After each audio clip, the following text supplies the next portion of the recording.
Vamos nessa aula estudar os tipos de receptores sinápticos.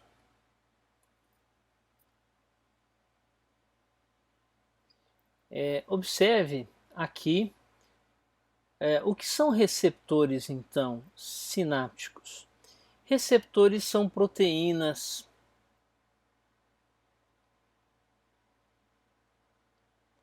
que se ligam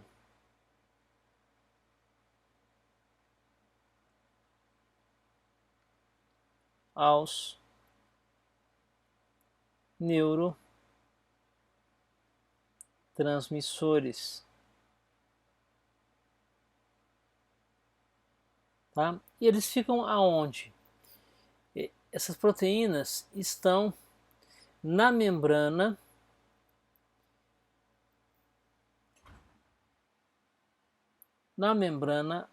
pós-sináptica, na membrana do terminal pós-sináptico. Aqui nessa figura, a gente consegue entender bem isso que eu estou falando, tá? Essa é a membrana pós-sináptica e essa aqui em cima, o terminal ou a membrana terminal pré-sináptico.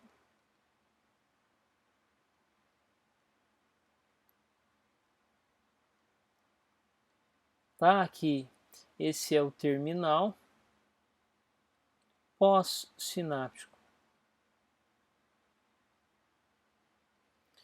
E aqui a gente tem alguns receptores, tá? Este é um receptor, número 1, vamos chamar ele de receptor número 1. Esse é um outro tipo de receptor. São dois tipos de receptores. Vamos entender aqui, olha bem, os neurotransmissores estão sendo liberados aqui. Essa é a fenda sináptica, tá? A fenda sináptica. Os neurotransmissores estão sendo liberados, eles estão se movimentando aqui, se difundindo e se ligando nesses receptores que são proteínas. Vamos analisar esse primeiro receptor aqui. Então, olha bem, esse receptor é um canal iônico, tá? Controlado por um ligante, é um canal ligante dependente. Então, o ligante, que é o neurotransmissor, se liga aqui no sítio do receptor. O receptor é um canal, tá? O receptor é um canal iônico, ele é um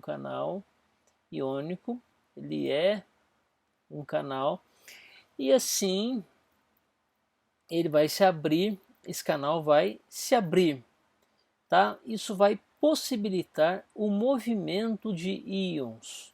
Então, íons vão passar por aqui, ou para fora ou para dentro. Tá? Então, esses canais ficarão abertos. Então, quando o neurotransmissor se liga, nós temos aqui a abertura desses canais iônicos. Os íons se movimentam por este canal. Os íons se movimentam por esse canal e aí altera-se o potencial da membrana. Então, olha bem, canais iônicos abertos, isso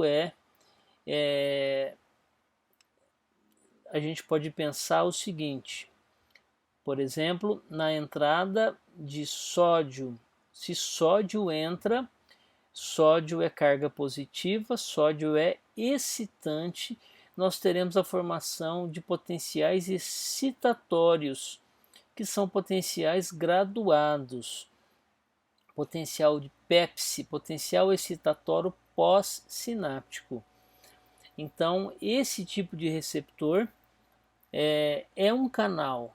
Se entrar sódio, haverá despolarização. Porém, se esse canal envolver saída de potássio ou entrada de cloreto, nós vamos ter um PIPS, ou seja, um potencial inibitório hiperpolarizante. Inibitório. O PEPS é despolarizante, excitatório. Ou seja, esse canal,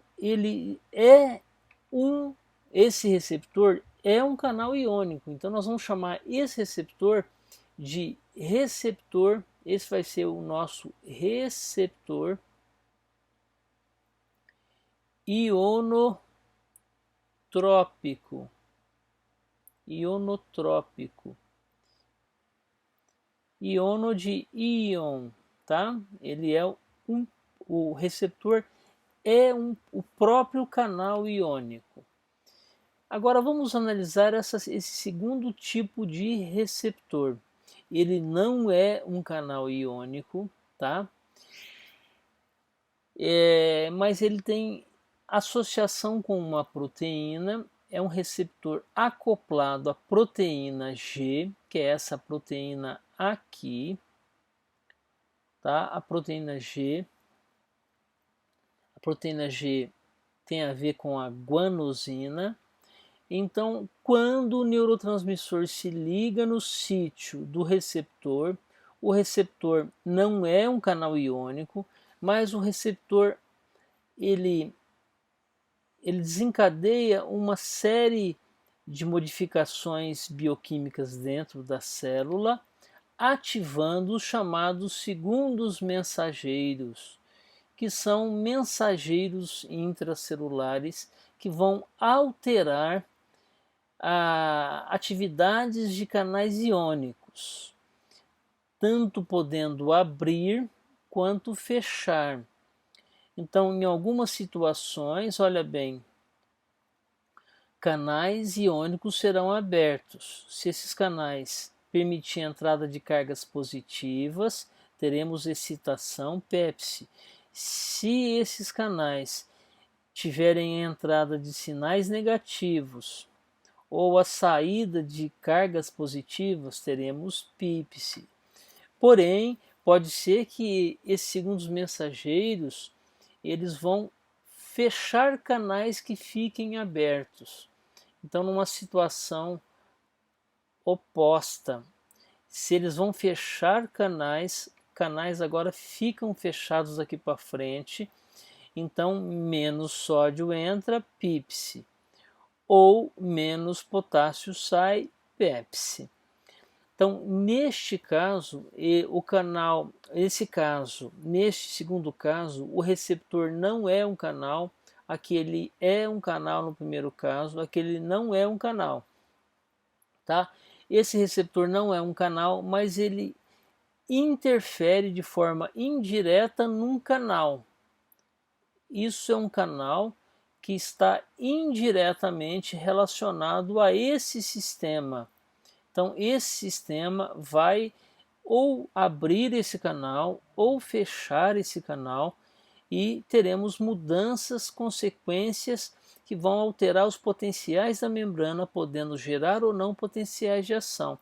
Os segundos mensageiros também modificam proteínas existentes, tá? Eles modificam proteínas existentes ou regula a síntese de novas proteínas. Isso também acarreta em respostas intracelulares coordenadas. Tá? Então, esse tipo de receptor é muito mais complexo, tá? E ele vai ser chamado de receptor metabotrópico. É um receptor metabotrópico, porque ele acarreta a uma série de alterações bioquímicas, metabólicas. Ele não é, neste caso, um canal iônico. Neste caso, nós teremos potenciais sendo gerados aqui, potenciais graduados que podem ou não gerar potenciais de ação. E as respostas são rápidas aqui no caso e de curta duração, tá? Rápidas e de curta duração. Como esse lado de cá envolve uma série de reações metabólicas, aqui esses neurotransmissores ou também neuromoduladores, podem ser também neuromoduladores, eles vão gerar potenciais sinápticos lentos, com efeitos mais prolongados.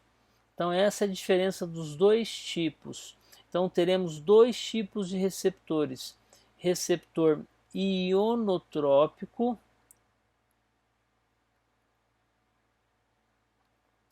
e receptor metabotrópico.